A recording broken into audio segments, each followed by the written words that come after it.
guess the image that comes to mind, it wasn't exactly direct advice, but it was an example of how to break through a creative block, which is, sometimes you've got to do something totally different than you've ever done before. So he gave me some pretty crazy examples of if you've got writer's block, you can, stand on your head, or, try to write, playing ping pong, or cooking while you're trying to write a song, or just totally do something very crazy, and dress up like a chicken, and see how your songs sound when you're dressing up like a chicken.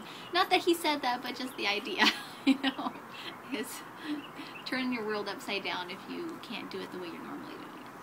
I think singing's, when I'm having a hard time figuring out how to do a phrase in a song, singing in voices, like straight, voices of witches, or voices of being a drunk person, or it's, you hear different things when you do it in different voices. Yeah.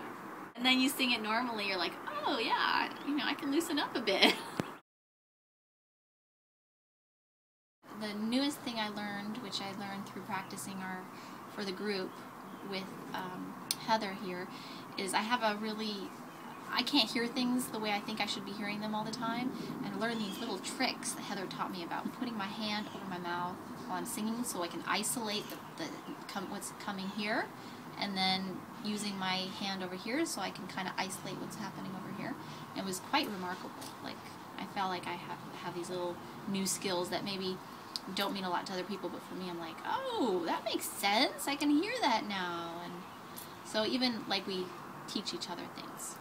And then by playing, hearing someone else's contribution to my song and their ideas for it, I started understanding that for my own music, one of the elements that I think I'm going to need to create the sound I want is very intentional harmonies, a very intentional voice, and that'll be a big part of the kind of sound for my music. And that's a really big deal, is when you start finding the elements that compose your style.